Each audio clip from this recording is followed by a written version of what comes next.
নতুন নিয়মে বাংলাদেশ পুলিশের কনস্টেবল পদে নিয়োগ। জাতির পিতা বঙ্গবন্ধু শেখ মুজিবুর রহমানের স্বপ্নের সোনার বাংলার জন্য কাঙ্ক্ষিত জনগণের পুলিশ বিনির্মাণের লক্ষ্যে মাননীয় প্রধানমন্ত্রী শেখ হাসিনার নেতৃত্বে 2025 সালের মধ্যে মধ্যমায়ের দেশ এবং ভিশন 2041 পূরণের মাধ্যমে 2041 সালে উন্নত বাংলাদেশের উপযোগী করে বাংলাদেশ পুলিশকে গড়ে তোলার প্রত্যয়ে স্বরাষ্ট্র মন্ত্রণালয়ের তত্ত্বাবধানে কনস্টেবল পদের বিদ্যমান নিয়োগের নিয়ম নীতির আধুনিকায়ন করে একটি সুসংহত পদ্ধতি প্রস্তুত করেছে বাংলাদেশ পুলিশ। এই পদ্ধতিতে নিয়োগ বিজ্ঞপ্তি প্রকাশের পর থেকে মোট 7টি ধাপ অনুসরণ করে একজন যোগ্য প্রার্থী বাংলাদেশ পুলিশের সদস্য হিসেবে নিয়োগ পেতে পারবেন। পদের সাথে সঙ্গতি রেখে বিভিন্ন যোগ্যতা ও শর্তাবলী উল্লেখ করে বাংলাদেশ পুলিশের কনস্টেবল পদে লোক নিয়োগের বিজ্ঞপ্তি প্রকাশ করা হবে। ওই বিজ্ঞপ্তিতে আগ্রহী প্রার্থীদের অনলাইনে রেজিস্ট্রেশনের জন্য আহ্বান জানানো হবে। অনলাইনে আবেদনপত্র পরবর্তীতে পুলিশ হেডকোয়ার্টার্স কর্তৃক নির্ধারিত নিয়োগ বিধি অনুযায়ী ওয়েব বেসড স্ক্যানিং করা হবে। উল্লেখ্য যে প্রার্থী মিথ্যা বা অসম্পূর্ণ তথ্য প্রদান করলে ওই আবেদন নিয়োগের যে কোনো পর্যায়ে বাতিল বলে গণ্য হবে। এজন্য আগ্রহী প্রার্থীদের সঠিক তথ্য প্রদানের জন্য বিশেষভাবে অনুরোধ করা হচ্ছে। এই ওয়েব বেসড স্ক্যানিং শেষে যোগ্য প্রার্থীদের মোবাইল নম্বরে ইউজার আইডি এবং পাসওয়ার্ড সম্বলিত একটি SMS পাঠানো হবে।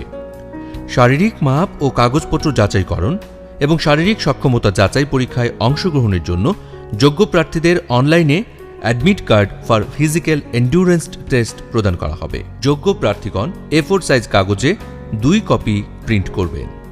অ্যাডমিট কার্ডের 2 কপি ব্যতীত কোনো প্রার্থী শারীরিক মাপ ও কাগজপত্র যাচাইকরণ ধাপে অংশগ্রহণ করতে পারবেন না। শারীরিক মাপ ও কাগজপত্র যাচাইকরণ প্রথম দিন।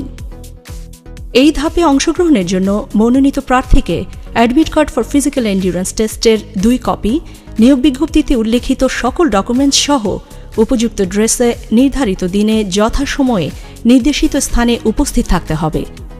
ভেন্যুতে প্রবেশের পরই একটি নির্ধারিত স্কেল দিয়ে প্রার্থীর উচ্চতার সঠিকতা যাচাই করা হবে। এক্ষেত্রে যোগ্য প্রার্থীদের লাইন করে মূল ভেন্যুতে নিয়ে যাওয়া হবে।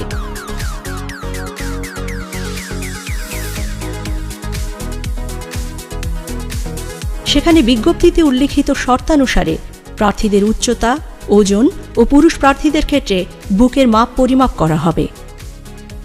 এরপর প্রার্থীর ডকুমেন্টস যাচাই করা হবে।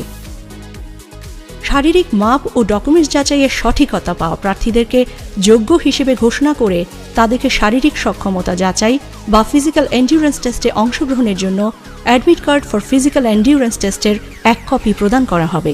ফিজিক্যাল এন্ডুরেন্স টেস্টের সময়সূচি প্রার্থীদেরকে জানিয়ে দেওয়া হবে। শারীরিক সক্ষমতা যাচাই পরীক্ষা দ্বিতীয় দিন। শারীরিক সক্ষমতা যাচাই পরীক্ষার জন্য আগত প্রার্থীদের admit card for physical endurance test ও রেজিস্টারে সংরক্ষিত তথ্যাবলী পুনরায় চেক করে ভেন্যুতে প্রবেশ করানো হবে। এক্ষেত্রেও যথাযথ অ্যাডমিট কার্ড ছাড়া কোনো প্রার্থী মাঠে পরীক্ষায় অংশগ্রহণ করতে পারবেন না। আগত প্রার্থীদেরকে ব্রিফিংয়ে অংশগ্রহণ করতে হবে। সেখানে শারীরিক সক্ষমতা যাচাই পরীক্ষার ও মাঠের নিয়ম নীতির বিষয়ে ব্রিফিং করা হবে। শারীরিক সক্ষমতা যাচাই পরীক্ষার ইভেন্ট শুরুর পূর্বে প্রত্যেক প্রার্থী ইভেন্টে অংশগ্রহণের জন্য শারীরিক ও মানসিকভাবে সুস্থ আছেন মর্মে উল্লেখ করে ইন্ডেমনিটির ঘোষণাপত্র নিয়োগ কমিটির নিকট দাখিল করতে হবে। প্রার্থী ইভেন্টে অংশগ্রহণের পূর্বেই এই ঘোষণাপত্র প্রদান করা বাধ্যতামূলক। শারীরিক সক্ষমতা যাচাই পরীক্ষা মোট 7টি ইভেন্টের মাধ্যমে অনুষ্ঠিত হবে। একজন প্রার্থীকে শারীরিক সক্ষমতা যাচাই পরীক্ষায় উত্তীর্ণ হতে হলে প্রতিটি ইভেন্টেই তাকে কৃতকার্য হতে হবে। যে কোনো ইভেন্টে অকৃতকার্য হলে প্রার্থীর প্রার্থিতা বাতিল করা হবে। প্রথম ইভেন্ট দৌড়। এই ইভেন্টে পুরুষ প্রার্থীদের 200 মিটার দূরত্ব 28 সেকেন্ডে এবং নারী প্রার্থীদের 200 মিটার দূরত্ব 34 সেকেন্ডে অতিক্রম করতে হবে। দৌড় শুরুর পূর্বে প্রার্থীদেরকে দৌড়ের নিয়মকানুন বিষয়ে ব্রিফিং করা হবে। দৌড়ের ক্ষেত্রে প্রার্থীকে চুনের দাগ বা চেক পয়েন্টের পেছনে সিটিং পজিশন নিতে হবে। কোনো প্রার্থী যদি চুনের দাগ স্পর্শ করেন কিংবা হুইসল ব্যতীত দৌড় আরম্ভ করলে সরাসরি ডিসকোয়ালিফাইড হবেন। এই ইভেন্টে উত্তীর্ণ প্রার্থীরাই পরবর্তী ইভেন্টে অংশগ্রহণ করার সুযোগ পাবেন। দ্বিতীয় ইভেন্ট পুশ আপ। এই ইভেন্টে পুরুষ প্রার্থীদের 35 সেকেন্ডে 15টি পুশ আপ ও নারী প্রার্থীদের 30 সেকেন্ডে 10টি পুশ আপ দিতে হবে। ইভেন্ট শুরুর আগেই প্রার্থীদেরকে পুশ আপ ইভেন্টের নিয়মকানুনের বিষয়ে ব্রিফিং করা হবে। পুশ আপে বডি, হেড, ব্যাক পার্ট এবং হিপ একই লেভেলে অর্থাৎ স্ট্রেট থাকতে হবে। হিপ ডাউন থাকবে, হাঁটু সোজা থাকবে এবং কোনো অবস্থাতেই মাটিতে স্পর্শ করবে না। আপ অবস্থায় এলবো স্ট্রেট এবং ডাউন অবস্থায় এলবো বেন্ড থাকবে। আপ থেকে ডাউনে গিয়ে আবার আপে আসলে একটি পুশ আপ কাউন্ট করা হবে। বাঁশি দিলে প্রত্যেক প্রার্থীকে পুশ আপ শুরু করতে হবে। কোনো প্রার্থী উল্লিখিত নিয়মের ব্যত্যয় করলে ডিসকোয়ালিফাইড হবেন। এছাড়াও এরপর নির্ধারিত সময়ের মধ্যে পুশ আপ সম্পন্ন করতে না পারলে প্রার্থী ডিসকোয়ালিফাইড হবেন। এই ইভেন্টে কৃতকার্য হওয়া প্রার্থীগণ পরবর্তী ইভেন্টের জন্য মনোনীত হবেন।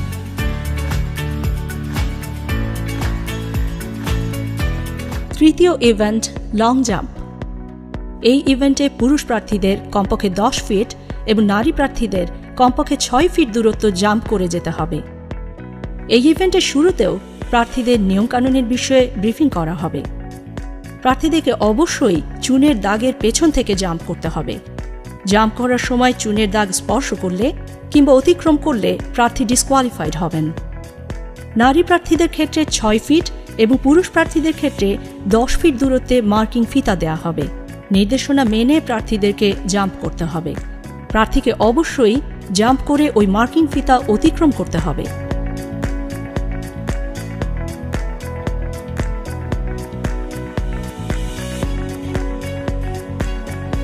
এক্ষেত্রে প্রার্থী মার্কিং ফিতা অতিক্রমে ব্যর্থ হলে ডিসকোয়ালিফাইড হবেন। উল্লেখ্য যে প্রত্যেক প্রার্থী এই ধাপে উত্তীর্ণ হতে সর্বোচ্চ 3 বার করে জাম্প করার সুযোগ পাবেন। চতুর্থ ইভেন্ট হাই জাম্প। এই ইভেন্টে পুরুষ প্রার্থীদের জাম্প করে 3.5 ফিট ও নারী প্রার্থীদের 2.5 ফিট উচ্চতা অতিক্রম করতে হবে। ইভেন্ট শুরুর পূর্বেই প্রার্থীদেরকে ইভেন্টের নিয়মকানুনের বিষয়ে জানিয়ে দেওয়া হবে। ইভেন্ট পরিচালক বাঁশি দিলে প্রত্যেক প্রার্থী দৌড়ে এসে জাম্প করে নির্ধারিত উচ্চতা অতিক্রম করবে। জাম্প করার সময় ক্রসবার স্পর্শ করলে বা ক্রসবার পড়ে গেলে কিংবা জাম্প করার পর প্রার্থী জাম্পিং পিটের মধ্যে না থাকলে ডিসকোয়ালিফাইড হবেন। উল্লেখ্য যে প্রত্যেক প্রার্থী এই ধাপে উত্তীর্ণ হতে সর্বোচ্চ 3 বার করে জাম্প করার সুযোগ পাবেন। এই ধাপে উত্তীর্ণ প্রার্থীরাই কেবলমাত্র পরবর্তী দিনের শারীরিক সক্ষমতা যাচাই পরীক্ষায় অংশগ্রহণ করতে পারবেন। হাই জাম্প ইভেন্টের মাধ্যমেই শারীরিক সক্ষমতা যাচাই পরীক্ষার দ্বিতীয় দিনের কার্যক্রম শেষ হবে। শারীরিক সক্ষমতা যাচাই পরীক্ষা তৃতীয় দিন। শারীরিক সক্ষমতা যাচাই পরীক্ষার তৃতীয় দিনে নির্দেশনা অনুযায়ী প্রার্থীদের যথাসময়ে নির্ধারিত স্থানে উপযুক্ত পোশাকে উপস্থিত থাকতে হবে। তৃতীয় দিনের শুরুতেও প্রার্থীদের ব্রিফিং করে ওই দিনের কার্যক্রমের বিষয়ে অবহিত করা হবে। ব্রিফ শেষে প্রার্থীদের পুনরায় ইভেন্ট স্থলে নিয়ে যাওয়া হবে। পঞ্চম ইভেন্ট দৌড়। এক্ষেত্রে পুরুষ প্রার্থীদের 1600 মিটার দূরত্ব 6 মিনিট 30 সেকেন্ড এবং নারী প্রার্থীদের 1000 মিটার দূরত্ব 6 মিনিটে অতিক্রম করতে হবে। দৌড় শুরুর পূর্বে প্রার্থীদেরকে দৌড়ের নিয়মকানুন বিষয়ে ব্রিফিং করা হবে। দৌড়ের ক্ষেত্রে প্রার্থীকে চুনের দাগ বা টেক পয়েন্টের পেছনে সিটিং পজিশন নিতে হবে।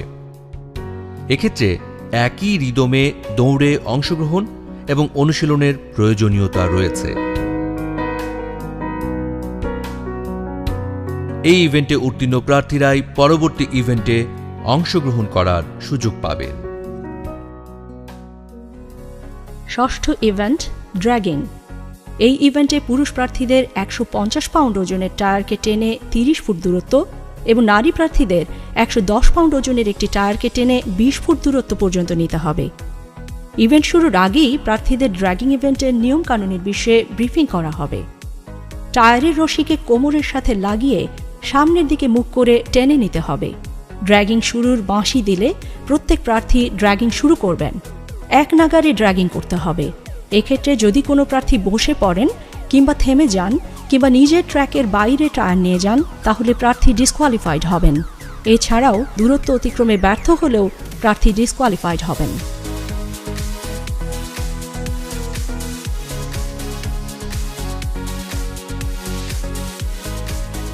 সপ্তম ইভেন্ট রোপ ক্লাইম্বিং।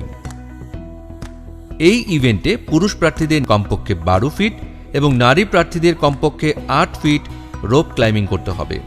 ইভেন্ট শুরুর পূর্বেই প্রার্থীদের রোপ ক্লাইম্বিংয়ের নিয়ম নীতি জানিয়ে দেওয়া হবে।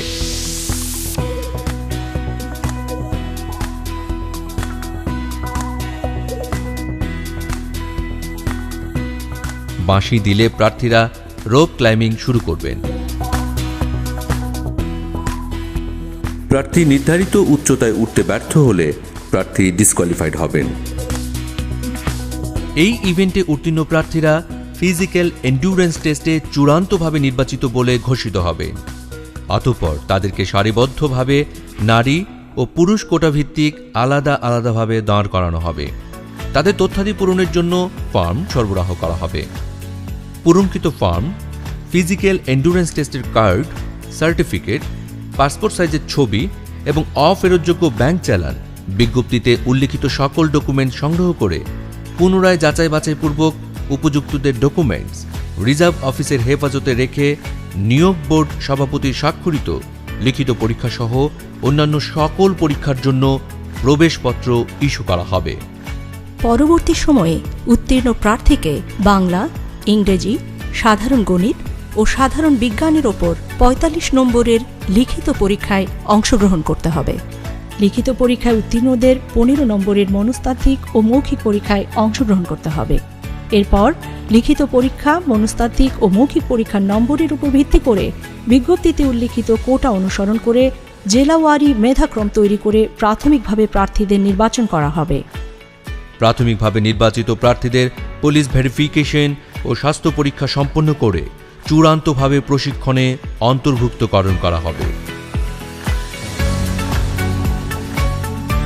এভাবেই একজন উপযুক্ত প্রার্থী বাংলাদেশ পুলিশে কনস্টেবল পদে নিয়োগ পাবেন।